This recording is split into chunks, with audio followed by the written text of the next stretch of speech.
Praise the Lord. आप सबको जय मसीह की अनीता मैसी यूट्यूब चैनल पर आप सभी का स्वागत है। तो आइए आज का हम परमेश्वर के वचन से जानेंगे कि परमेश्वर किस तरह से अपने लोगों के जीवन में कार्य करता है। तो आज हम परमेश्वर का वचन पढ़ेंगे। भजन संहिता 127 का पहला वचन पढ़ेंगे। परमेश्वर की भलाइयों को स्तुतिगान। यदि घर को यहोवा ना बनाए तो उसके बनाने वालों का परिश्रम व्यर्थ होगा। यदि नगर की रक्षा यहोवा ना करे तो रखवाले का जागना व्यर्थ ही होगा। हालेलुया। तो यहाँ में परमेश्वर का वचन बता रहा है कि यदि यहोवा घर को ना बनाए तो उसके बनाने वाले का परिश्रम क्या है, व्यर्थ होगा। यदि नगर की रक्षा यहोवा ना करे तो रखवाले का जागना व्यर्थ होगा। जिस तरह से अभी हमने भजन संहिता 127 के पहले वचन में पढ़ा। आज हम अपने भविष्य और परिवार और अपने सपनों के लिए बहुत ही मेहनत करते हैं, बहुत ही परेशान रहते हैं, लेकिन परमेश्वर हमें याद दिलाता है कि हमारी सारी मेहनत अधूरी है। किस लिए अधूरी है कि जितनी हम चिंताएं करते हैं उससे ज़्यादा चिंता परमेश्वर हमारी करता है। और परमेश्वर को हमारे बारे में सब कुछ पता है कि हमें किस चीज़ की ज़रूरत है, किस चीज़ की आवश्यकता है। तो ये वचन हमें याद दिलाता है कि जीवन में केवल अपनी बुद्धि या शक्ति या मेहनत पर निर्भर नहीं रहना चाहिए, पर हमें अपनी मेहनत पर कब सफल होना चाहिए कि जब हम लगन से मेहनत कर रहे हैं और हम प्रार्थना भी कर रहे हैं। जब हम प्रार्थना में लगे रहते हैं तो परमेश्वर जो वो हमें सच्ची सफलता देने वाला, जो हमें सुरक्षा देता है, जो हमें आशीष देता है, वो हमारा परमेश्वर। जब हमारी जो आशीष आती है ना, वो परमेश्वर की ओर से आती है। जब हम परिवार में अपने काम और अपनी सेवा और अपने भविष्य को यहोवा के हाथों में सौंप देते हैं, तभी वो हमारे प्रयासों को क्या करता है, सफल बनाता है। जब हम अपनी सारी चिंताएं परमेश्वर यहोवा के ऊपर डाल देते हैं, तभी परमेश्वर कब कहाँ काम करते वो हमें नहीं पता, वो परमेश्वर है।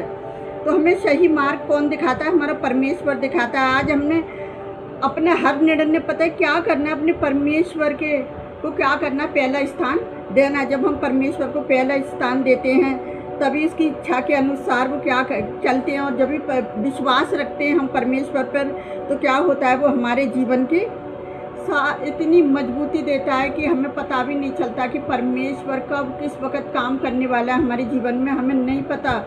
तो वो परमेश्वर जब है, जब हम अपने सारी चिंताएं परमेश्वर के ऊपर डाल देते हैं, जब यहोवा हमारे साथ होता है, तभी हमारी मेहनत व्यर्थ नहीं जाती। यहोवा हमारे साथ है और तभी हमारी मेहनत व्यर्थ नहीं जाती, क्योंकि उसके समय पर भरपूर क्या होता है, सफलता मिलती है। परमेश्वर ने हर एक चीज़ के क्या कर रखा है, समय बना रखा है। वो समय से पहले आप कितनी भी प्रार्थना कर लो, कितना भी कुछ कर लो, कितनी भी मेहनत कर लो, जिस दिन परमेश्वर का समय आता है वो समय पर ही काम करता है।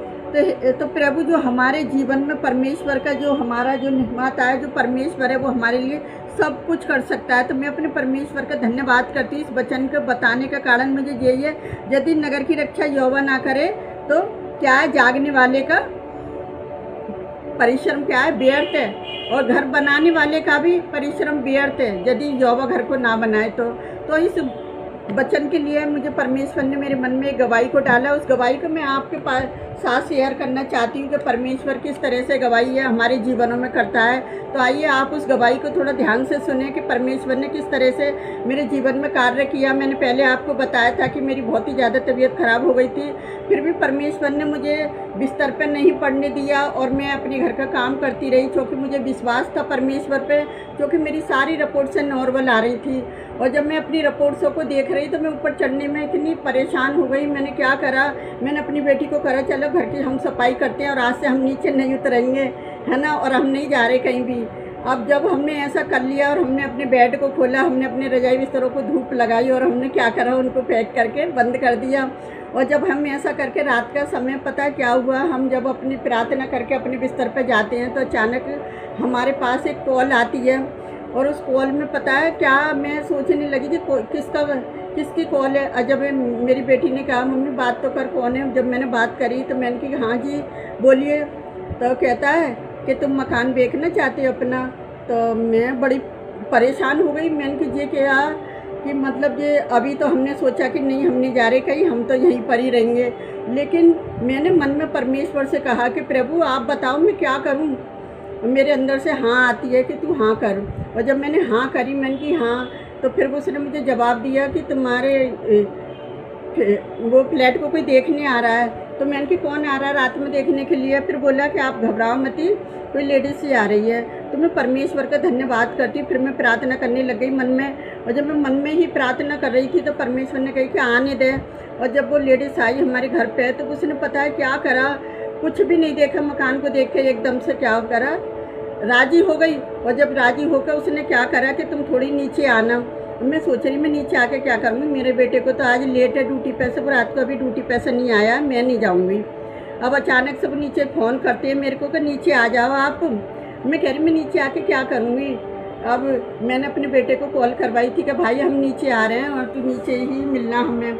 अब अचानक से हम प्रॉपर्टी की दुकान पे जाते हैं, प्रॉपर्टी हमसे पता है क्या बोलता है कि मतलब तुम्हारे मकान का सौदा हो गया है। तो मैंने कहा अच्छा। अब उसने क्या करा, बयाना कर दिया। अब बयाना करवा दिया, साइन वगैरह सब कुछ हो गई है। मैं परमेश्वर का धन्यवाद करती हूँ कि प्रभु कैसे काम करता है। जब हमारा बयाना हुआ तो हम ये सोच में पड़ गए कि अब प्रभु जी हम जाएंगे कहाँ। फिर मैंने प्रार्थना करी, उस बयाने को लेकर मैंने प्रार्थना करी, प्रभु जी इसमें से 10% आपका है, पहले हमारा कुछ भी नहीं है, सब कुछ आपका है। और जब मैंने ऐसा करा तो परमेश्वर ने हमें मकान ढूंढने के लिए हमारी अगुवाई करी। जब हम मकान ढूंढने गए तो हमें मकान, कोई फ्लैट हमें पसंद नहीं आ रही है। कभी सोच रहे जड़ लिए तो जड़ छोटी गली में मिल रही थी, लेकिन फिर भी हमने क्या करा कि चलो जो प्रार्थना में लगे रहो, जो कुछ करेगा परमेश्वर हमारे अच्छे के लिए करेगा। जब मैं और मेरी बेटी थक गए कि चलो मैं नहीं जा रही, मुझे पसंद नहीं आ रहे कहाँ। तो मेरे बेटे की छुट्टी थी संडे को, तो कहता है मम्मी चलो परेशान हुए आज मेरे साथ चलना है। और जब मेरा बेटा मेरे साथ गया तो अचानक से कहता है चलो हम कहाँ कहाँ देखने। तो मैं हम वहाँ पे देख रहे हैं कि करोड़ों की जगह बता रही है, इतनी महंगी महंगी जगह बता रही है। मेरा बेटा सोच रहा है मम्मी क्या बोल रहे हैं ये। मैंने कि भाई देख ले, मैं तो इसीलिए परेशान हो रही हूँ, उसको समझ में नहीं आ रहा है, इतना महंगा बता रहे हैं ये। अब क्या होता है अचानक से मैंने कि चले गली में और चलते हैं हम। तो हम अरे हम नया ही देखना चाह रहे, कह रहे मम्मी पुराना मत लो, पुराना भी इतना महंगा है, नया भी देखते हैं हम जाके। तो मेरे बेटे ने क्या करा, नया देखा। और नया देख के क्या हुआ कि अचानक हमारी जान पहचान के जो प्रॉपर्टी था जिससे हमने पहले प्रॉपर्टी खरीदी थी, अब उसके पास गए हैं तो उसका जो चेला था ना उससे मिल गए हम। अब उसने क्या करा कि हमें जाके वो फ्लैट दिखाए नए वाले। अब 2 फ्लैट बचे थे, उसमें से काफ़ी, क्योंकि पब्लिक के पास पैसा इतना आ गया कि बनते बनते फ्लैट खरीद रही है पब्लिक। अब वो फ्लैट उन्होंने ख़रीद लिया, उसमें से 2 बचे। और अब जाके हमने देखा, हमें पसंद आ गया। बेटा बोला मम्मी यही ले लो, हमारे घर के ये पास भी पड़ेगा, मेट्रो भी पास पड़ेगा। मैंने कहा ठीक है, तुझे पसंद आ रहा है तो तू देख ले, तुझे करना है जो कुछ करना है तेरे लिए, तू अपने लिए ले रहा है। तो कह रहा है नहीं कोई बात नहीं है मम्मी, हम बात करते हैं। अब वो बंदा हमें दूसरे प्रॉपर्टी के पास लेके गया। अब वो कह रहा अगर तुम मेरे पास पहले आ जाते तो तुम्हारी कमीशन बच जाती। तो मैंने कहा चलो कोई बात नहीं है। तो फिर उसने हमारी बातचीत कराई, वो हमें दिखा के लेके आया कि इसमें से कौन सा पसंद है। जब हम उसमें फ्लैट में गए, जो हमें फ्लैट पसंद था ना, हमने उसके लिए क्या करा, जाके प्रार्थना करी। हम उसके लिए प्रार्थना करके घर पे आ गए जाके। जब हम घर पे आए तो क्या हुआ कि वहाँ हमारे पास कॉल आई प्रॉपर्टी की, जो तुम फ्लैट पसंद करके गए हो वो बिक चुका है। अब तो हमने कहा भैया जी क्या करा। तो कह रहे तुमने बयाना नहीं करा, तुम तो देख के चले गए। बंदे ने आके रात को बयाना कर दिया। कह रहे बराबर में एक और है जो उसमें कारपेंटर का काम चल रहा है, तुम उसे ले लो। तो मैंने कहा चलो हम आके देखते हैं उसे। फिर हमने क्या करा, उसे देखा। मैंने कहा कोई बात नहीं है इसका बयाना। तो कह रहे तुम सुबह बयाना कर दो इसका।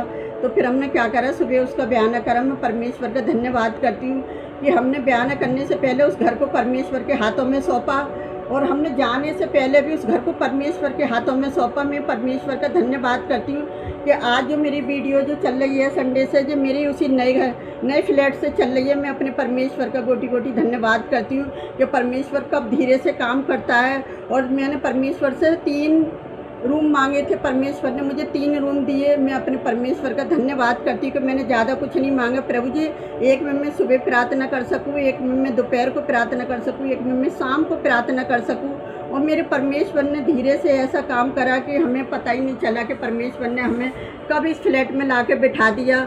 वो मेरा परमेश्वर जॉब आया। तो आप सबको मैं इस गवाही के जरिए बताना चाहती हूँ कि आप किसी भी बात की ज़्यादा चिंता नहीं करो, जैसे हम चिंता कर रहे थे। और जब हम प्रार्थना में लगे रहे बराबर, हमने प्रार्थना एक पल के लिए भी नहीं छोड़ी, और परमेश्वर ने हमारी प्रार्थना का जवाब अचानक से दे दिया।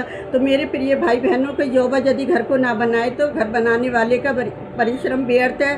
अगर नगर की रक्षा यहोवा ना करे तो जागने वाले का भी क्या है, परिश्रम व्यर्थ है। तो मैं अपने परमेश्वर का धन्यवाद करती हूँ सारी आशीषों के लिए।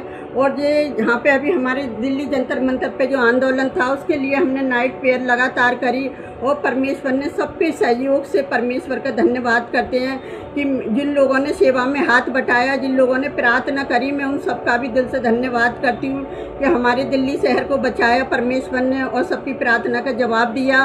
और जिन लोगों ने सेवा करी जाके, हिंदू मुस्लिम सिख ईसाई सब आपस में भाई बहन बनकर सबने मिलकर सेवा करी, मैं उन सबका भी दिल से धन्यवाद करती हूँ कि इसी तरह से आप सेवा में लगे रहिए और लड़ाई झगड़ों से बचे रहिए और अपने बच्चों के भविष्य के बारे में सोचिए कि आने वाला कल इन बच्चों का भविष्य है। तो मैं परमेश्वर का धन्यवाद करती हूँ। कभी भी किसी की प्रार्थना व्यर्थ नहीं जाती। जंतर मंतर पे प्रार्थना हुई, कोई प्रार्थना व्यर्थ नहीं गई, किसी की सेवा व्यर्थ नहीं गई, सबका जवाब मिल गया। और आगे भी अपने देश के, अपने शहर के लिए, अपने नगर के लिए क्या करो, प्रार्थना करते रहिए। तो मैं अपने परमेश्वर का धन्यवाद करती हूँ इस गवाही के द्वारा भी। तो आइए हम आप सबके लिए प्रार्थना करते हैं। आप भी हमारे साथ मिलकर प्रार्थना करें कि प्रभु किस तरह से हमारे जीवनों में काम करता है। Hallelujah, hallelujah. धन्यवाद करते हैं राजाओं के राजा, प्रभुओं के प्रभु। सचमुच पिताजी, यदि आप रक्षा ना करते हमारे दिल्ली शहर की, तो पिताजी कभी भी हमारा शहर सुरक्षित नहीं। मेरे यहोवा परमेश्वर, मैं आपसे विनती करती प्यारे पिता परमेश्वर, आपने सबकी रक्षा करी प्यारे पिता परमेश्वर। आपने उन बच्चों की सहायता करी प्यारे पिता परमेश्वर, उन्होंने अपने खून की तरफ ना देखकर पिताजी अपने हक की लड़ाई को जीता। पिता आपका धन्यवाद करती मेरे यीशु राजा, आप महान है राजा, आप स्तुति के योग हैं, आप महिमा के योग परमेश्वर हैं मेरे यहोवा परमेश्वर। मैं अपने दिल्ली शहर को आपके हाथ में देती प्यारे पिता परमेश्वर। किसी को किसी बात की कोई कमी घटी ना हो प्यारे पिता परमेश्वर। मैं उन माता पिता के लिए प्रार्थना करती जिन्होंने अपने बच्चों को खोया है प्यारे पिता परमेश्वर। उनके भी जीवन में आप शांति को बनाए रखें और उनकी भी सहायता मदद करना प्यारे पिता परमेश्वर। मैं अपने हिंदुस्तान को भी आपके हाथ में देती प्यारे पिता परमेश्वर। अपने हिंदुस्तान में काम करने वाले लोगों को भी आपके हाथ में देती प्यारे पिता परमेश्वर। सबकी रक्षा करने वाले आप हैं प्यारे पिता परमेश्वर। नगर की रक्षा करने वाले आप है पिताजी। यदि जो वो घर को ना बनाए तो घर बनाने वाले का परिश्रम भी व्यर्थ है प्यारे पिता परमेश्वर। आपने हमारे घर को बनाया और हमें इस घर में प्रार्थना करने का मौका दिया प्यारे पिता परमेश्वर। उस बड़ी दया के लिए धन्यवाद करते हैं मेरे यहोवा परमेश्वर। मैं उन सारी आशीषों के लिए धन्यवाद करती प्यारे पिता परमेश्वर जो हमारे जीवनों में करिए पिता। आज ने कितने बेटे बेटी आपसे प्रार्थना करते हैं आपके पिता, आप उनको भी ऐसे ही फ्लैट देकर आशीषित करना पिताजी। जिन्हें जिस चीज़ की आवश्यकता है पिता, आप उनके मांगने से पहले ही जानते हैं प्यारे पिता परमेश्वर। आप सबकी प्रार्थना को सुनना और कबूल करना पिताजी। जितने लोग हमारे साथ जुड़े हुए हैं पिताजी, उन सब के लिए हम यही प्रार्थना करते हैं प्यारे जो वो परमेश्वर। आप उनकी भी सहायता, उनकी मदद करना पिता, कि उनकी प्रार्थनाएं करना रात दिन व्यर्थ न जाए और हमारी प्रार्थनाएं भी व्यर्थ न जाए। उनके लिए प्रार्थना करना खुदाबंद, उनकी सारी समस्याएं आपके समीप रखती प्यारे जो वो परमेश्वर। में सारा बोझ आपके ऊपर डालती कि हमारे यीशु राजा का लहू बहाना, कोड़े खाना व्यर्थ न जाए, एक लोगों के लिए एक आशीष बन जाए प्यारे पिता परमेश्वर। जिस तरह से हमें यहाँ पर अपने लहू में छुपा के रखा है प्यारे पिता परमेश्वर, आगे भी हमारी रक्षा करना प्यारे पिता परमेश्वर। में सारी चिंता फिक्र, सारा बोझ आपके ऊपर डालती पिता। मैं जो भी मांगती हूँ आपके प्यारे बेटे यीशु मसीह के नाम से मांगती हूँ, आमीन। प्रभु आप सबको बहुत अच्छे आशीष दे।